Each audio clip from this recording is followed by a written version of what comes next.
We're watching every Adam Sandler film to see how they hold up. This week we watched Hustle. Hustle is a Sandman film all about his favorite hobby, basketball. He plays a scout for the Philadelphia 76ers, but all he really wants to do is coach. After stalking Bo Cruz, a Spanish street baller, back to his family home, he decides to fly Bo to America to train up for the NBA, all against his boss's wishes. He sacrifices money, his job, and time with his family to try and get this hot-tempered fella to make it to the big leagues, and even the critics seem to agree that it's pretty good. We play a game of Adam Sandler themed bingo around here. Up on screen now are our bingo cards. Joel, how did you fare this week, my friend? Check me out. At 3 minutes and 37 seconds, I scored bingo. That early? Yeah. Jesus. In a 2022 Sandler film, I cleared the board so quickly. Wow. How did you go? Poorly. I think I had two. I missed Polo shirt. I'm almost certain he wore a Polo shirt. In the very first scene. Damn it. I don't think it would have gotten me bingo. I had basketball, which the whole movie's about. And I also, surprisingly, had fat shaming. Yeah, there's a lot of fat shaming to Sandler himself, Yeah. which he probably put in there personally. I can't eat that whole cake. Looks like you already did. So I had immediately basketball, obviously, and then I had 3/4 shorts, which I found in that montage of him traveling around the world. It was literally a half second of him Respect. wearing 3/4 shorts. It was Respect amazing. to your dedication. And then Polo shirt in that first basketball scene where he's scouting, and then the Queen Latifah hot wife reveal on the laptop. No hotter a wife than Queen Latifah. Yes, also known as hip-hop's first lady, as they call her. Oh, shit, man.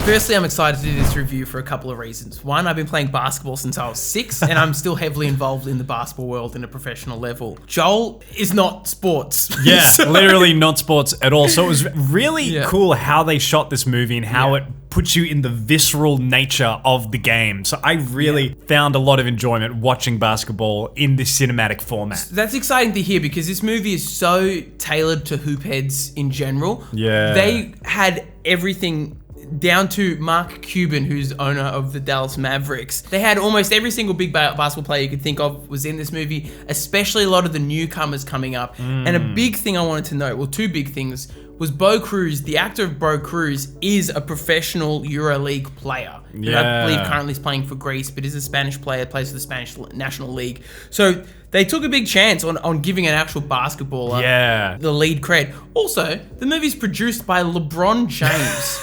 Well, I love how this is one of Sandler's passions, and you can really see that it's made with love. Like, Uncut Gems is also a film that we haven't watched yet, but it's a film where basketballers also play themselves, because it's so, like, rooted in basketball and the real-life game and real-life events. And they don't stop with these little extra details just to nod to the culture of basketball. And every montage, every shoe selection, they really just spared no expense having Dr. J in the film. That's my friend Bo Cruz over there. If you're a hoophead, this movie was made for you. Yeah, really. It was like Adam Sandler's offering to the already basketball royalty films out there, like your Coach Carter's. Yeah. And it's almost like Creed as well. It had an element of Creed, the fighting movie. It's just great to see Sandler act in this. He is so passionate, and it's so like he's vicariously living his second dream life as like a basketball coach, and that's really fun. This kid is the new freak. So let's talk plot then, because this movie takes place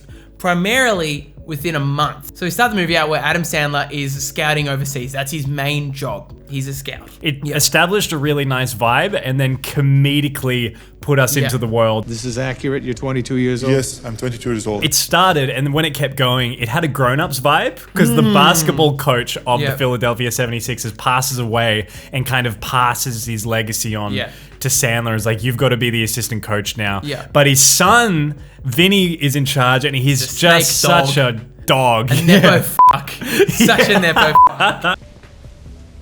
I'm not asking. It establishes the conflict of this movie because the nepo baby takes Sandler out of the coaching position and puts him back on scouting because he needs a good team, and Sandler's the best scout out there. The most hurtful thing here is that Adam Sandler made it very clear. You know, I haven't been home on my daughter's birthday for 9 years running, Vin.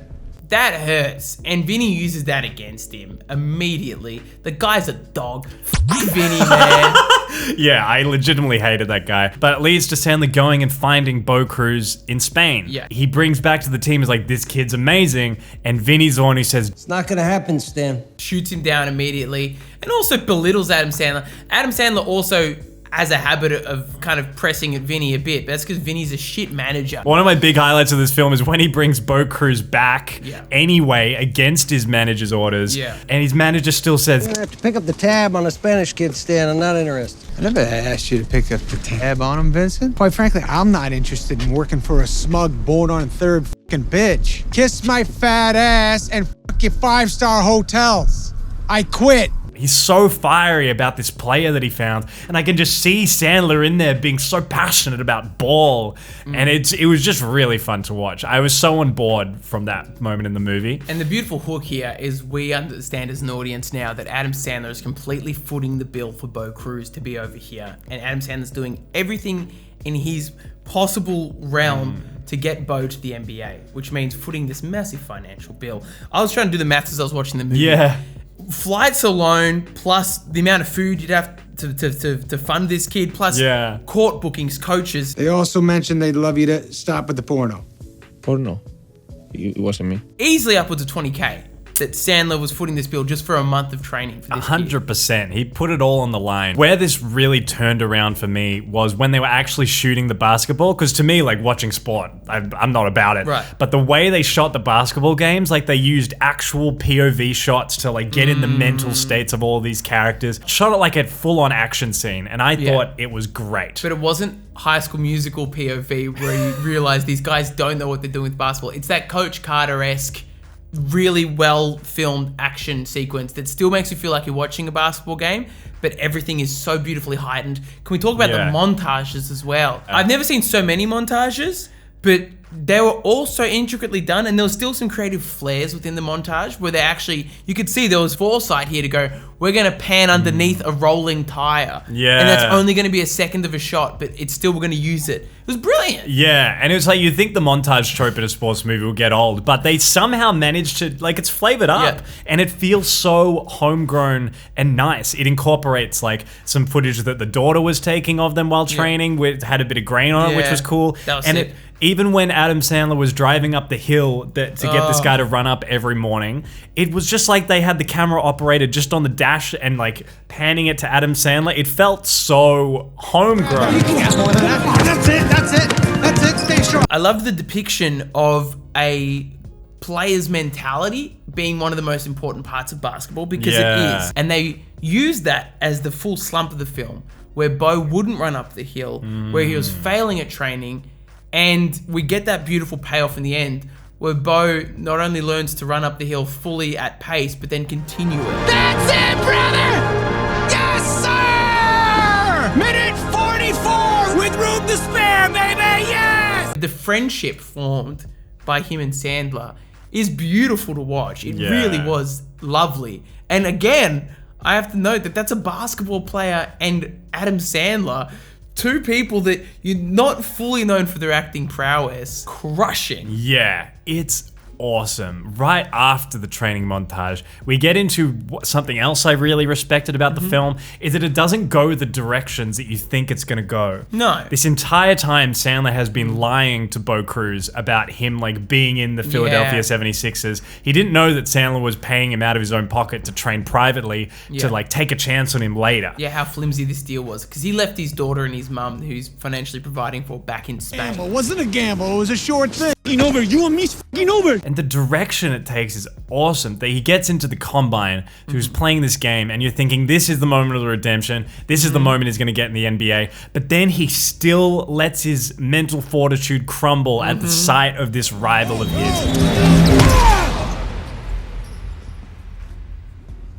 He gets publicly embarrassed and just sent out. It feels like it's over. Yeah. And it's like, in any other movie, it would have resolved right there and ended. But no, basketball is a journey of going and coming back and failing and coming back. Yeah. And it just displayed that really nicely. Also, for creatives like us, it was great when he was thrown out of the combine. Then it was like, we've got to find our own way back in, because the public has outcast us. We've been locked Yeah. out of the system. Let's go to TikTok and make a bunch of videos. Yeah, let's think outside the box here. And they did. They paved their own way. And not cringely done. So many movies, you might have seen Mean Girls, the new remake, folks out there at home. I hope you haven't.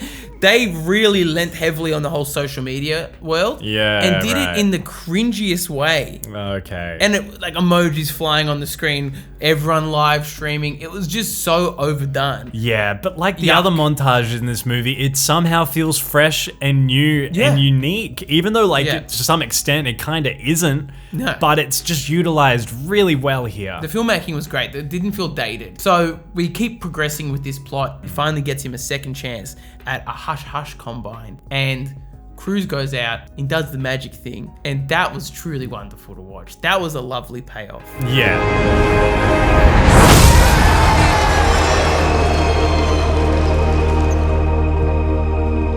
And we cut to, 6 months ahead. We see Sandler finally gets that assistant coach position. Gets his And- job back after Vinny gets booted out because he Yeah. messed up the team. And we actually get Philadelphia 76ers coach making an appearance as well. Oh, cool. And being in the film as the walkout. So down to that level of authenticity was really cool. And the reuniting on court was just, it was lovely to watch. Yeah, after wicking your ass, you used to try to coach soccer. Soccer. All right, I'll move to Spain and shack up with your mother. He was wearing Adam Sandler's number on his jersey, number 22. That was sweet. I really enjoyed it, Joe. Yeah, really that's enjoyed it. really great. And I love that even like the credit sequence was really like, here's a picture of the dude and his name. Like Yeah. it was great to have a credit sequence that gave proper credits to everyone who made this dream. One of my favorite parts, I want to do a supercut here, is of the moments that observations, and I think they're from Adam Sandler's perspective or someone of Adam Sandler's age, where he talks about friendships, he talks about parenting, he talks about the whole world of being an older man. Here we go. Okay. Girls, I know you since kindergarten. None of you say hi. That's just a funny quip from a father. I enjoyed it. Appreciate you. Love you, bro. Love you too. Let's talk soon, 22. Two men saying I love you to each other at that age. That was nice. My father doesn't do that. He doesn't say that to his friends. And I think that's missed on that generation. And I wish that generation had that more, saying I love you to my friends. I say I love you to Joel every time I hang up the phone with the Yeah. men. Finally, we had this quote, which I think summed up Adam Sandler's character perfectly. Guys in their 50s don't have dreams, so they have nightmares and eczema.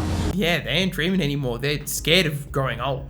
Yeah, but it's also like Adam Sandler was dreaming. He was taking a chance on a dream. Yeah. So you're almost like, that's kind of the hurdle that he overcomes as a Yeah. character. Yeah. It's really special stuff, man. Do you want to rate this thing? Let's rate this bad boy before we pull out the next movie for the next episode. I thought this was a great movie. I didn't really have any dislikes for it. It wasn't something that really launched me up in my seat, but there's nothing wrong with it. I'd No. very happily give it a 7 out of 10. Okay, I had a 7 as well. So that's nice that we can agree on that.